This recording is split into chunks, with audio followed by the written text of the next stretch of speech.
Барлықтарыңызға қайырлы күн. Бүгін мамырдың 10-ы 22 жыл. Сіздер Қазақ такси каналындасыздар және осы каналмен мына көліктің жүргізушісі мен Орынбаев Мерей. Бұл каналда мен өзімнің такси бағытында жұмыс істеп жүрген 9 жылдық тәжірибемен бөлісетін боламын. Каналға жазылмаған болсаңыздар, дәл қазір жазылып қойсаңыздар болады. Мен үшін үлкен мотивация, ал сіздер мені болашақта жоғалтып алмайтын боласыздар. Ал бүгінгі видеоның тақырыбы InDriver. InDriverде жұмыс істейміз, InDriverде қалай табысты көбейтуге болады, және InDriverдегі грузовой деген тарифті де жұмыс істеп қарастырып көретін боламыз. Менің көлігім универсал және үстінде багажник бар болғаннан кейін мен грузовой деген заказдарды да орындауға мүмкіншілігім бар. Так, кеттік. InDriver қосымшасын ашамыз. Мына жерде менің Nissan Primera, Мерей, приоритет, жаңағы рейтингім 4,9, 925 заказ жасағанмын. Мына жерде грузовой бар, грузовойды да заказ жасағанмын. Олар бірақ басқа жерге мынау жасалған заказға кірмейді менің байқауымша.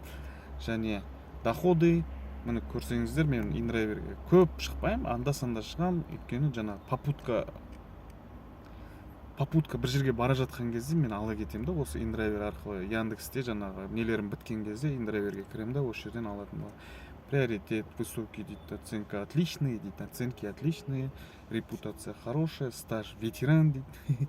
Частота очень низкая, байқағандарыңызда. И мына жерде мына поездок, оценок, баланс на счету. Балансты Kiwi терминалдан толтыра бересіздер, Каспийден толтыра беруге болады. Қазір менде жұмыстармен үй жаққа барып, үй жақтан бір заттарды алып, аэропорт жаққа қарай алып баруым керек болып жатыр. Сол үшін маған қазір Қалқаман жаққа көрейік, 1200 теңге предлагать етіп 10 минутта болам деймін.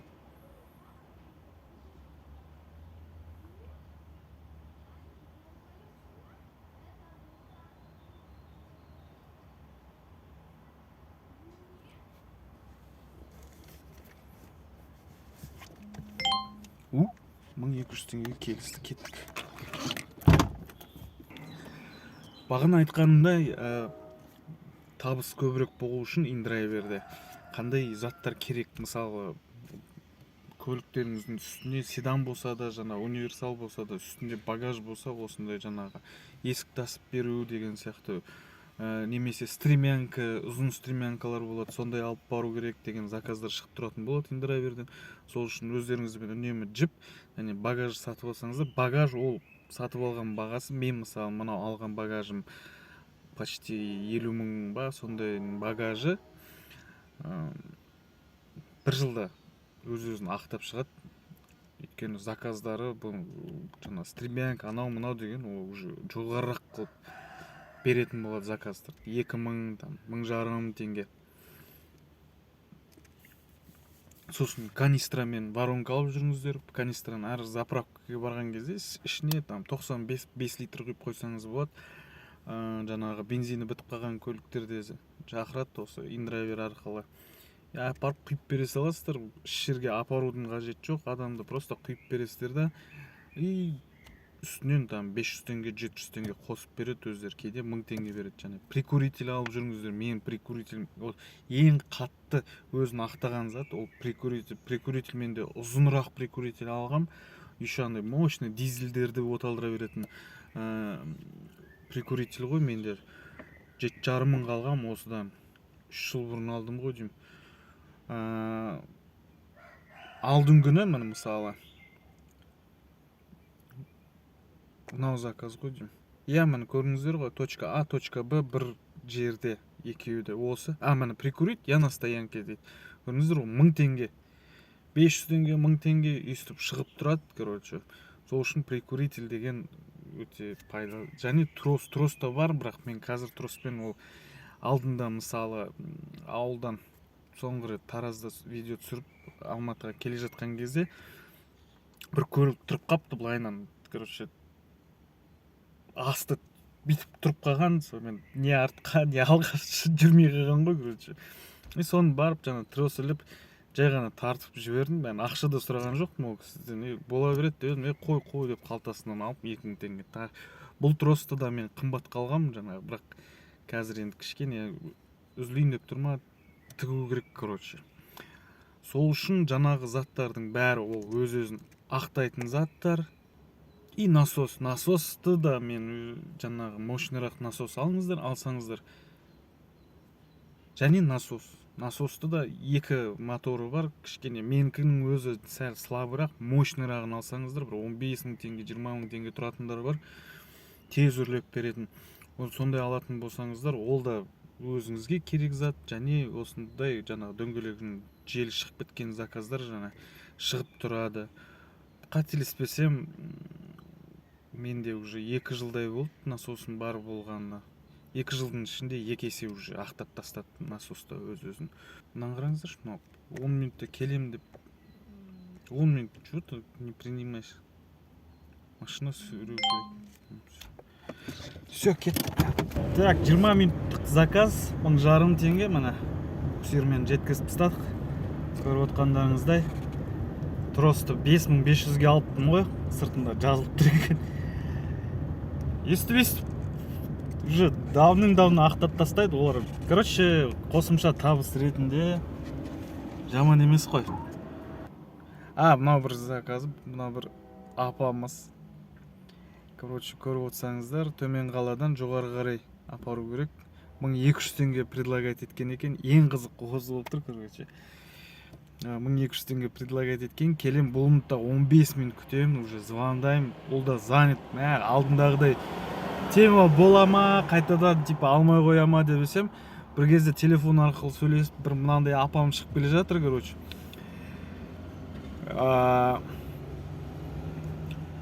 И түсіндім менің клиентім екенін. Жаңағы оталдырып, жанына жақындап, индрайвер шақырдыңыз ба десем, маған айтады, Nissan Primera дейді. Да, Nissan Primera десем, я хотела комфорт. Я что, на этом поеду, дейді ма? Маған, короче, вы же индрайвер заказали, вы чего, деймін, короче. Всем, нет, я хотела комфорт, дейді. Ну, в индрайвере нету, или надо в комментариях писать, что нужен там комфорт, десем. Нет, я не... короче, жыным келіп кетті да, ладно, дедім да, короче, мен де алмай кетіп қалдым, отмена жасап тастадым. И сол жаңағы, мына көріп тұрсаңыздар, мына отмена көріп тұрсыздар ғой, мына Ақсай жақта болды, картада ашылмайды. Тура содан кейінгі түскен заказ, прикурить я на стоянке дейді. Сол жаңағы адамнан 150-200 метр жерден 150-200 метр жерде келем, прикурить етіп жіберем, оталдырам. И одан кейінгі түскен заказ сразу, опять же, тура соның жанынан түседі. 1500 теңгеге барсам, шығып күтіп тұр екен клиенттер. Аламда ары қарай кетіп қалам. Сөйтіп жаңағы 3-ші клиентті алып шығып кетіп бара жатсам, бағанағы апам, отырмай комфорт деген апам жолдың бойында голосовать етіп тұр ғой. Соны мен түсінгенім, короче, ол жаңағы қызды походу үстіп выеживаться ете бергеннен Яндекс, короче, не қылып тастаған, блокировать етіп тастаған, өйткені водительдерде қояды ғой оценка. Сонымен Яндекс блокировать етіп тастаған оны. Бұл индрайверде ешкім жөндеп алмайды оны, сонымен көшеде тұр ғой жүргенде голосовать етіп. Осындай жағдайлар болады, қаныңды қарайтатын. Білмеймін, индрайвердің клиенттерінің ішінде осындай безответственный барлығы емес, бірақ осындай безответственный адамдар көп. Платный ожидание болмағаннан кейін бұл жердің клиенттері сықпай бір 1000 теңгенің несін айда мысал да Алтын Орда дейді, қаланың арғы бетіне 1200, 1500 төлеу болады да. И бір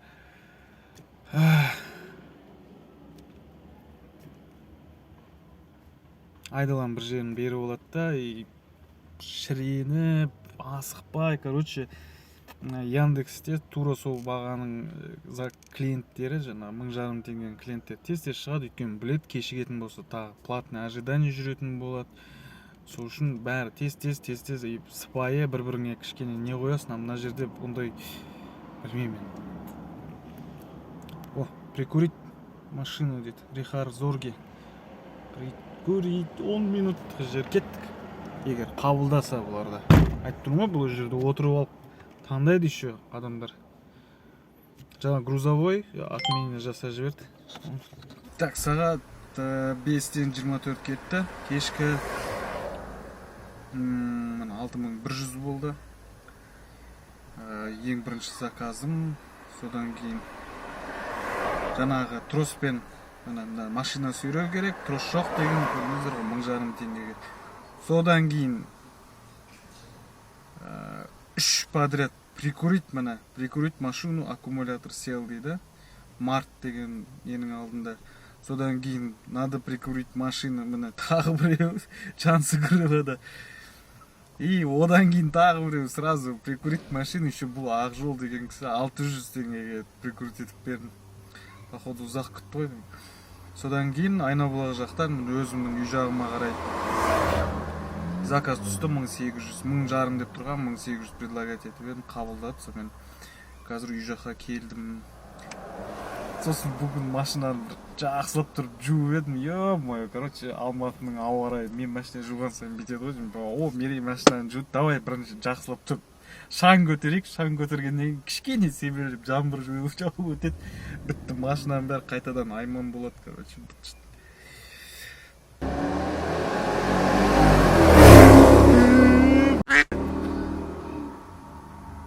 Адам Геленваген мінсе біттім, миының жартысын сатып, Геленваген сатып алады ғой деймін.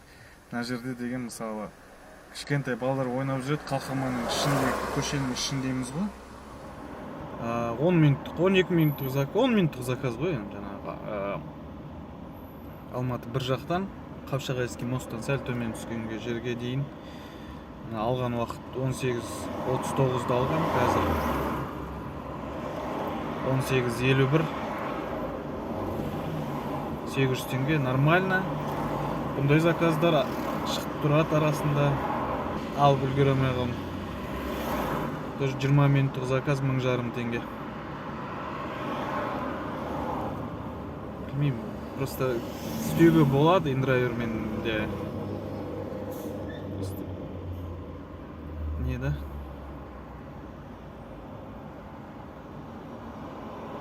Көзім ауырып кетті уже мынау экранға қарап отырып барлығы уже. Маған бір қарап отырса. Көзім ауырып кетті уже.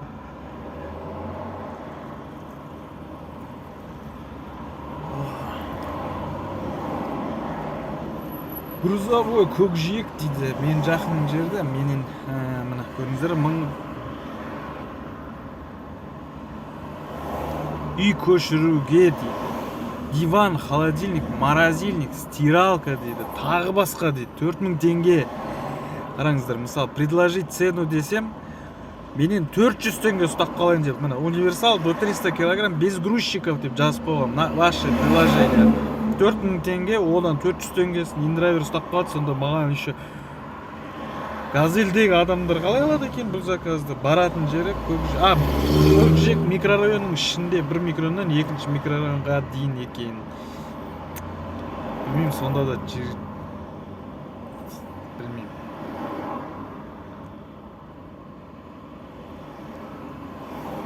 Грузовой көп айдамағам.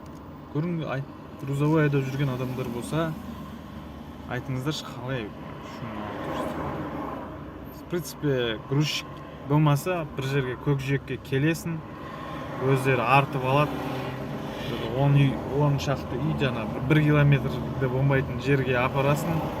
Бақ өздері түсіріп алса, бензинде жаққан жоқсың, 3600 теңге өз қалтаңда. 1 сағат, 1,5 сағат уақытың кетсе, в принципе, нормально деп ойлаймын менде.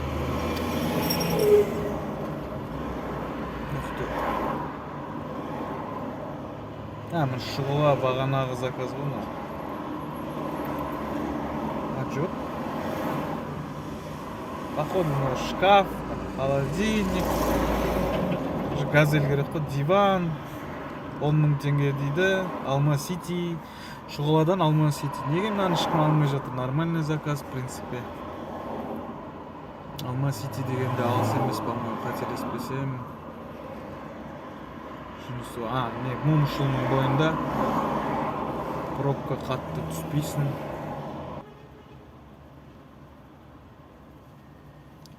Сосын мынанты дұрыс бермейді, қараңыздаршы. Мысалы да, адамдар жазып жатыр, город Сарқанд дейді, Сарқанд. Алтын Ордаға дейін ала кетіңіздер дейді. Менде вообще фильтр тұр, мына индрайвердің разработчиктары көріп отырсаңыздар, қараңыздаршы, неге мысалы да кішкентай мини роликтер түсіріп, мысалы бірінші рет заказ беріп атқан адамға жаңа инструкциясын мини ролик түсіріп, былай заказ беріңіздер деп. Бишара Сарқандта отыр да, мысалы Алматыға дейін жетіп алу керек болып отыр. Кім алады? Сарқанд қаласынан бері қарай келе жатқан водительдер көрмейді ғой бұл заказды. Алматыдағылар ғана көреді. Осындай қалаңызды таңдаңыздар, мұндай сондай деп кішкентай мини ролик түсіріп қойсаңыздар, мысалы өздеріңіз үшін ғой, сіздер осы үшін процент аласыздар, сіздер деген. Бұл деген қазір мен бітейікші, өшірейінші мен мысалы. Индрайвер 100 миллион пользователей дейді. Ой-бой, 100 миллион пользователей. Әрқайсынан қанша күніне 1 теңгеден алғанның өзінде 100 миллион теңге аласыздар ғой. Сонда нормальный қылып жасап қоюға болмай ма осы индрайвер деген қосымшаны? Аккумулятор отырып қалды дейді. 3 километр, 3-те 2 километр. 10 минут күтем екен бұл, брат.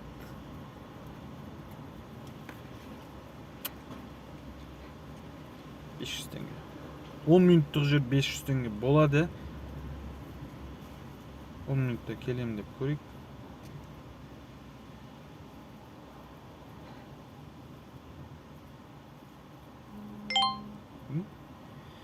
Кеттік. Талғар 20 километр бұрындай дейді. Мәсіған Талғардан, бұл Талғар дегеніміз Алматыдан 40 километр жердегі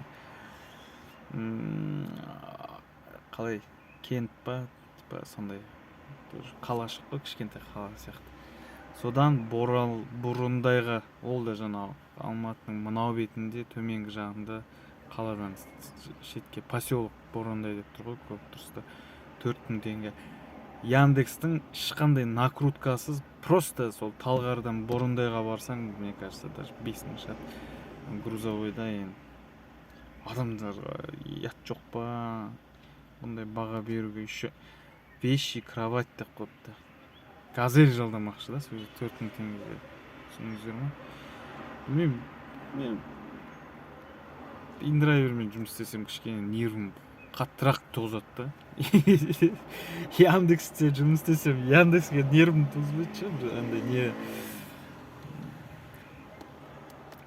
Яндекске ашуланбайсың да, ол жерде жолдағы әртүрлі қысып кеткен бір нәрсе, сондайларға нервім кететін болса, приложенияның өзіне, қосымшаның өзіне ешқандай не жоқ. Мынау тоже опять межгородқа кіру керек қой. Мына жерде межгород деген бар, межгород. Бұл адамдар білмейді қалай. Енді отырады өйстіп 6000 теңгені қойып қойған, не ешкім не қылмайды, уақытысын да жазбаған. Просто әшін алды да, индрайверға кірді да, білмейді. Если вам нужно межгород, бірінші приложенияны орнатқан кезде бірінші бір жаңағы қысқаша мәлімет беру керек қой қолданушыға, қалай қолдану керек екен. Или ютубта жаңағы сілтемелер қосып қойсаңыздар, адам түсінбей жатса сілтемесін басып ютубқа өтіп,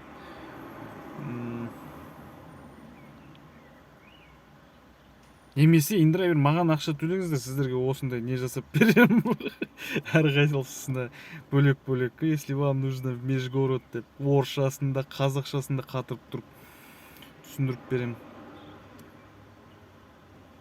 Өйтіп өздеріңіз сілтемеледі, сондай жалқау болсаңыздар.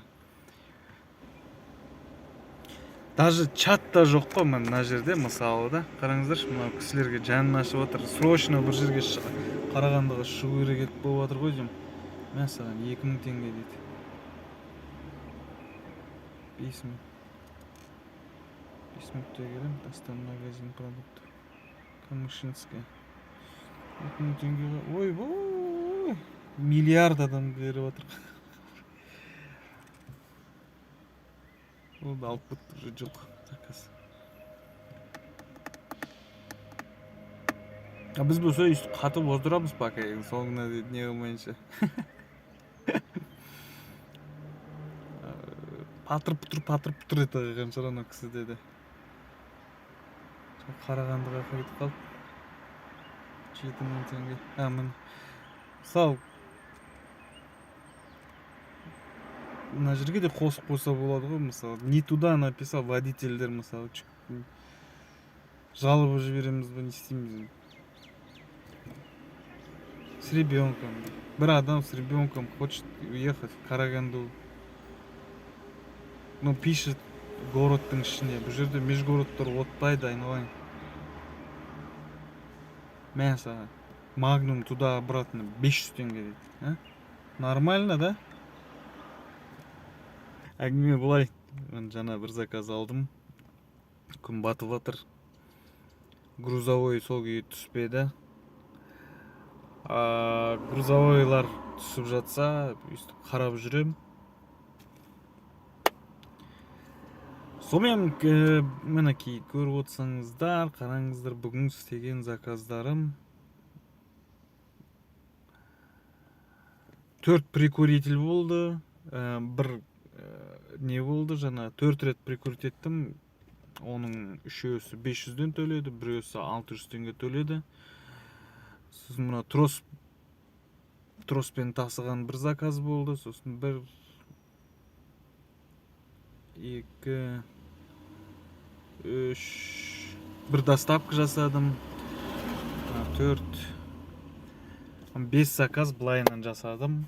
Ровно сағат 3-тен конкретно кірістім да, оны сағат 20:04-қа дейін 15:00-ден 20:04-қа дейін жасадым. 5 сағат болды. Линияда болғаныма, конкретно болғаныма 10.000 теңге, 10.100, бұдан 10% Индрайвердің комиссиясын алып тастаймыз.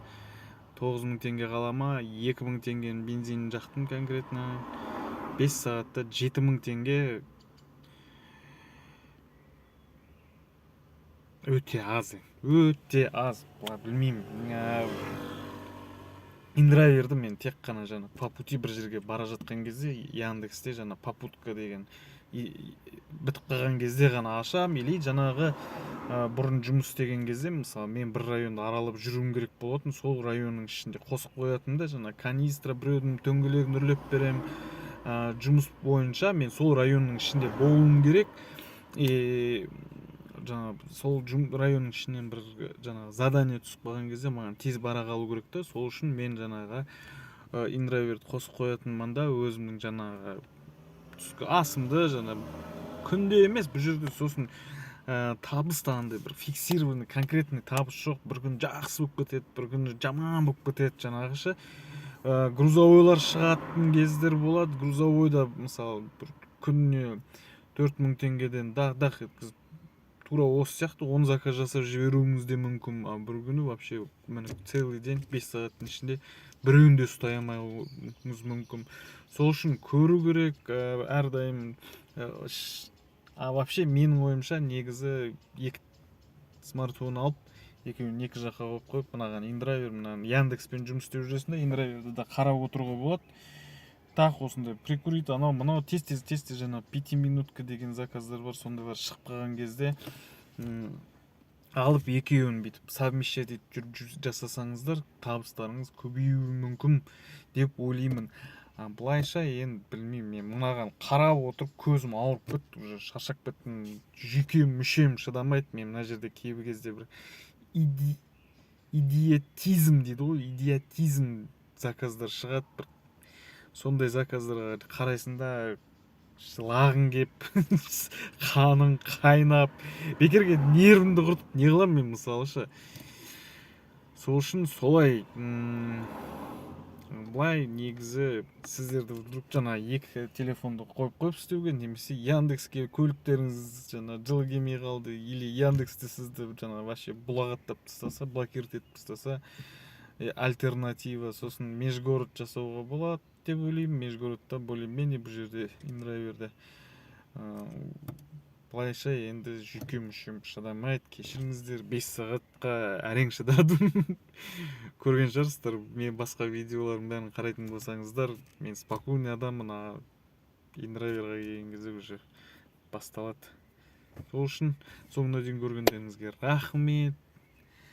Ұнаса лайк, ұнамаса дизлайк, каналға жазылмаған болсаңыздар жазылып қойыңыздар, комментарийға кіріп сұрақтарыңызды қоя беріңіздер, жаңағы ұсыныстарыңызды қойың, былай түсір деп, мына жері дұрыс болмады, мына жерің жаман болды деген жаңағы конструктивный критикаға да мен өте жылы қараймын, наоборот қуанамын. Сол үшін мына жерін жөндесең болады, мына жері мынандай қалады деп айтсаңыздар, бәрін оға отырып видеодан видеоға дамытып, күшейтіп, күштірек қылып түсіруге тырысатын болам. Рахмет, сау болыңыздар. Келесі видеода жолыққанша аман есен болайық.